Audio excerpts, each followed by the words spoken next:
हीर रांझा की कहानी सिर्फ एक प्रेम कहानी नहीं है। यह एक ऐसी दास्तान है जिसमें प्यार, बगावत, समाज का दबाव, त्याग और दर्द सब कुछ शामिल है। इस कहानी को अमर बनाया महान पंजाबी कवि वारिस शाह ने। रांझा का असली नाम धीदो रांझा था।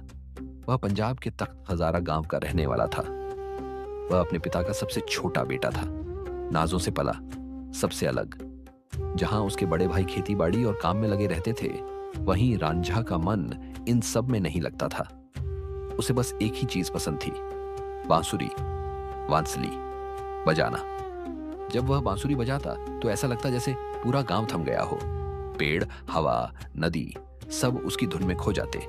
लेकिन यही बात उसके परिवार को पसंद नहीं थी। भाई उसे निकम्मा समझते और भाभियां ताने देती रहती। एक दिन उसकी भाभी ने गुस्से में कह दिया, तू किसी काम का नहीं, बस रोटी तोड़ने के लिए पैदा हुआ है। ये बात रांझा के दिल में तीर की तरह चुभ गई। आहत होकर उसने घर छोड़ने का फैसला कर लिया। रांझा अकेला ही निकल पड़ा, बिना किसी मंजिल के। उसके पास सिर्फ उसकी बांसुरी थी और दिल में दर्द। वह खेतों, नदियों और जंगलों से गुजरता हुआ आगे बढ़ता रहा। कई दिन भूखा प्यासा रहा, लेकिन उसने हार नहीं मानी। आखिरकार वह पहुंचा पंजाब, एक समृद्ध गांव जहां उसकी किस्मत उसका इंतजार कर रही थी। हीर उस गांव के मुखिया चुचक सियाल की बेटी थी।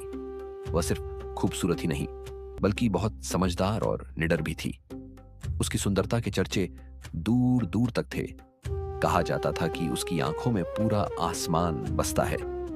लेकिन हीर सिर्फ सुंदर नहीं थी, वह अपने दिल की सुनने वाली लड़की थी, जो समाज के नियमों से डरती नहीं थी। रांझा थका हुआ चिनाब नदी के किनारे पहुंचा और वहीं सो गया। जब हीर वहां से गुजरी तो उसने एक अनजान युवक को सोते हुए देखा। पहले तो वह गुस्सा हुई, मेरे इलाके में बिना पूछे कौन सो रहा है। लेकिन जैसे ही उसकी नजर रांझा के चेहरे पर पड़ी, वह ठहर गई। रांझा जागा और दोनों की नजरें मिली। वक्त जैसे वहीं रुक गया। रांझा की मासूमियत और बांसुरी की धुन ने हीर का दिल छू लिया, और हीर की सुंदरता ने रांझा को मोहित कर दिया। यहीं से एक ऐसी प्रेम कहानी शुरू हुई जो अमर हो गई। हीर ने रांझा को अपने पिता के यहां मवेशी चराने का काम दिलवा दिया। अब रांझा रोज उनके खेतों में रहता और हीर उससे मिलने आती। दोनों घंटों बातें करते। रांझा बांसुरी बजाता और हीर उसे सुनती रहती। उनका प्यार दिन ब दिन गहरा होता गया, लेकिन हर प्यार की तरह उनका प्यार भी समाज की नजरों से बच नहीं पाया। हीर का चाचा कायदो इस रिश्ते के खिलाफ था। वह हीर की आजादी और इस प्यार को पसंद नहीं करता था। उसने हीर के परिवार को भड़काया, यह लड़का तुम्हारी इज्जत खराब कर देगा। गुस्से में आकर परिवार ने रांझा को गांव से निकाल दिया। हीर को बंद कर दिया गया और उस पर दबाव बनाया गया कि वह किसी और से शादी कर ले। आखिरकार मजबूरी में हीर की शादी सैदा खेड़ा से तय कर दी गई।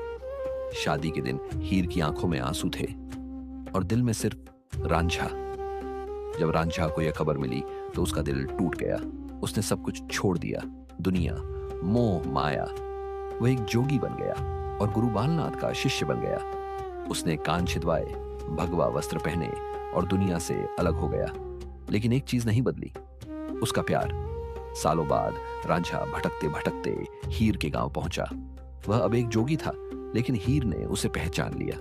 दोनों फिर मिले और उनका प्यार फिर से जाग उठा। उन्होंने समाज से लड़ने का फैसला किया। काफी संघर्ष और मनाने के बाद दोनों परिवार शादी के लिए तैयार हो गए। ऐसा लग रहा था कि अब सब ठीक हो जाएगा, लेकिन किस्मत को कुछ और मंजूर था। हीर के चाचा कायदो ने एक बार फिर साजिश रची। उसने शादी के दिन हीर को जहर दे दिया। हीर ने वहीं दम तोड़ दिया। जब रांझा को यह पता चला तो उसने भी वहीं जहर खा लिया और हीर के पास जाकर अपनी जान दे दी। हीर और रांझा इस दुनिया में एक नहीं हो पाए, लेकिन उनका प्यार अमर हो गया। आज भी लोग उनकी कहानी सुनते हैं, रोते हैं और कहते हैं, सच्चा प्यार कभी खत्म नहीं होता। अगर आपको ऐसी ही सच्ची और दिल छू लेने वाली प्रेम कहानियां पसंद हैं, तो वीडियो को लाइक करें, चैनल को सब्सक्राइब करें और कमेंट में जरूर बताएं, क्या आज के द्वार में ऐसा प्यार संभव है? ऐसी ही कहानियों के लिए जुड़े रहिए, क्योंकि यहाँ मिलती हैं दिल से निकली हुई कहानियां जो सीधे दिल तक पहुंचती हैं